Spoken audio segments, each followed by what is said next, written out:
Hey everybody, so you won't be surprised to know that like many other people, I really like Into the Spider-Verse. From a technical perspective, this was a giant step forward for CG animation. It really showcased a style that was new and innovative. A lot of people didn't even consider trying to put this in a mainstream wide release. If nothing else, I love the fact that something this stylistic got attached to a widely appealing property like Spider-Man so that people would get more eyes on it. I love the comic reminiscent look of the film, and the different character design styles blend together pretty flawlessly. I also really dig the story, just not as much as a lot of other people seem to. It's a refreshing take on the origin story, and the idea of all these spider people being connected through similar life events is cool and thematically rich. I think there's story beats that happen a little too quickly, and also there's a good amount of plot convenience and things that are clearly written for no other reason than to insist more angles of tension, even if it's not really needed. For those curious, I would give the first movie an 8 out of 10. Now the next entry in the series, Across the Spider-Verse, is here, where after the events of the last movie, Miguel O'Hara, aka Spider-Man 2099, voiced by Oscar Isaac, is doing his best with a task force to patch together the leftover cracks of the multiverse, leading to old friends reuniting and a huge new cast of spider people teaming up as a new cosmic threat emerges. Meanwhile, Miles continues struggling to balance his school and family life with the responsibility that comes with being Spider-Man, per usual from this character's plight. So, people are going fucking nuts over this movie. I know that comic book and big studio animation movies alike have their share of recency bias attached to their ratings, but this is a gargantuan amount of hype even by those standards. As of recording this, it sits at a 4.7 out of 5 on Letterboxd, which, if it stays there, would make it the highest rated film ever on the website. It's also the highest rated animated movie ever on IMDb, and would be in the top 4 if it stayed where it is currently at a 9.1. So given those circumstances, I know I'm gonna get some flack for what I'm about to say in this video, but if you just keep it in your pants, let me explain myself, be an adult about this, which I know is asking a lot for film discourse nowadays, I think you'll see that I have perfectly reasonable explanations for my feelings on the film. Before I get into my other thoughts, let me state the obvious. The animation and art direction are clearly the best thing about this movie. They're some of the best I've ever seen. During the opening of the movie, my jaw almost hit the floor. It's been a while since I had this type of experience where I just kept wondering how they managed to pull something like this off. This is what they call movie magic. This is what it really means. I felt a real sense of discovery with this movie. I'm convinced that every frame could be used as a desktop background. There's multiple scenes that constantly have different art styles coming in and out of the frame, and it's all done flawlessly. Even regular dialogue scenes have so much scenery and artistic merit to chew on that I never found myself bored in the slightest. For that alone, this movie deserves all the technical praise in the world. They really let the animators go hog wild here. There's more stylistic variety in this movie than I thought possible, without giving the viewer complete and utter whiplash. Also, this is Sony Pictures Animation, proving that they're still on the upswing, so if I ever find one of these lying around again, I swear to fucking God, I will stop being so polite. Get the fuck out of my sight before I demolish you. if I was just rating the animation and art direction, this would be an easy 10 out of 10. But there is more to this movie than that. Let me get into the rest of it. With another Spider-Verse movie coming out next year, this film is essentially a part 1 of 2. And there's plenty of those types of movies that I really love, but this movie is missing something in that front. It doesn't feel like we got a complete arc out of anybody here. Taken Infinity War as an example, a comparison I'm sure that no one else has made already, but it's an apt one. That's my favorite Marvel movie, not just because of the tight pacing, where it legitimately does not feel like a moment is wasted, but because it's essentially Thanos' movie. We get a complete arc from him as a character. He sets out to achieve a goal, and he does it, leaving us with one of the most famous cliffhangers in film history at this point.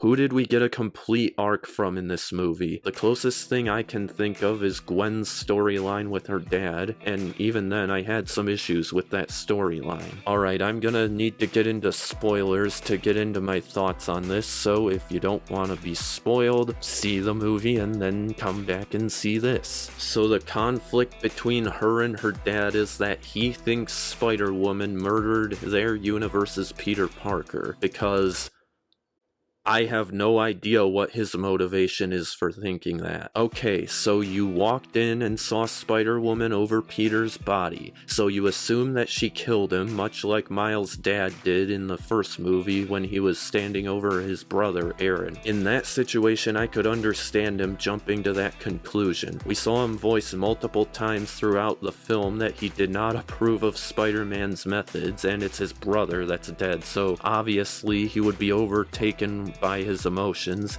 perhaps not thinking rationally. Also, this is a new Spider-Man, and this new Spider-Man is black, and he's a cop. Need I say more? But in this movie, would an autopsy not reveal that he was crushed by rubble, you know, from the giant lizard thing that attacked the school? Why would you immediately jump to Spider-Woman murdered him in this scenario? She's standing over the body. Must have been her. I'm a police captain. But you know what? That's just at the start of the movie, and here we see that Gwen reveals herself to him as Spider-Woman. Surely he won't still think that his daughter murdered her best friend, right? You have the right to remain silent. Anything you say can and will be used Dad, against are you you in a court really of this law. afraid of You me? have What? What is your fucking deal? I don't get you at all. She's the whitest spider person. You're not supposed to profile them.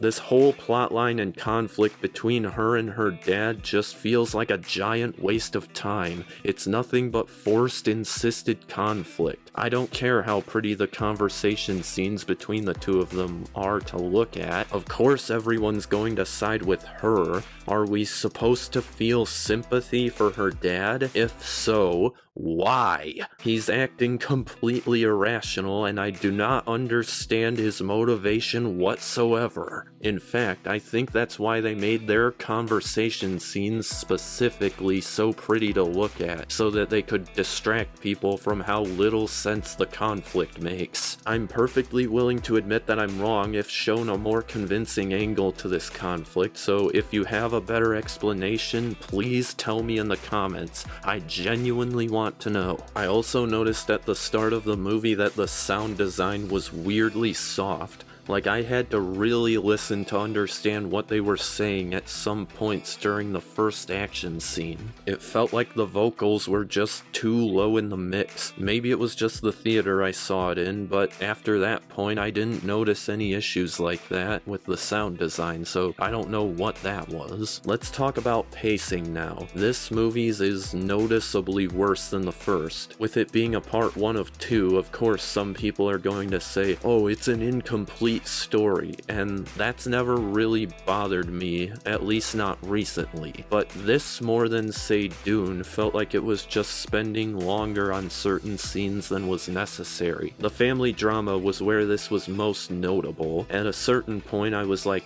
yeah, I get it, it's a Spider-Man movie. He's struggling with the balance. Given the story it's telling, did this really need to take up as much time as it did? Also, to me, this movie felt like it had Return of the King King syndrome on steroids. It legitimately felt like the movie was trolling me at a certain point. I swear the music swelled in a way that would make for a good ending at least 5 times. I'd say at least 10 minutes could have been shaved off the runtime, something that I could not say about Infinity War or Dune. Let's talk about the cliffhanger now. It's pretty good in this movie, but the fact that they didn't choose to cut to black right when they revealed the alternate Miles as the Prowler made it a little less impactful. I rewatched Kill Bill the day after I saw this, and the cliffhanger at the end of the first movie is so much more impactful because they do exactly that. You find out that there's a giant wrench thrown in the gears, and then they immediately cut to black and the movie's over. Instead, they decided to leave on a tease of the Spider crew from the first movie coming back. "'Member Spider-Noir?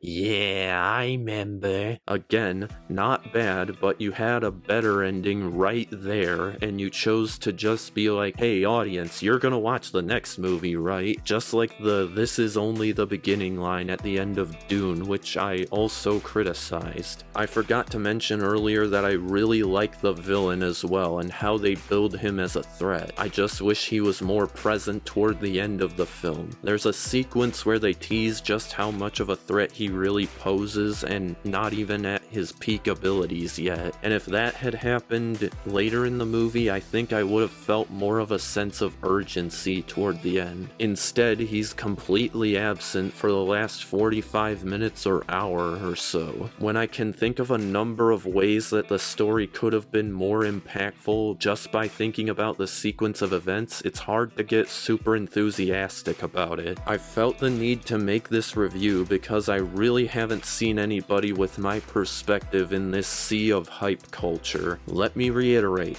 I don't think this movie is bad by any means. I just think the overwhelming praise is a bit much. I'm still interested to see the next one. Perhaps when it comes out it'll tie together nicely as a complete package, but to me, on its own, Across the Spider-Verse is an amazing visual experience with some good story concepts, but a kinda clunky structure. All that being said, I'm gonna give it a strong 6 out of 10, bordering on a 7. Don't kill me, fanboys. You can't escape me! I'll chase you to the ends of the earth!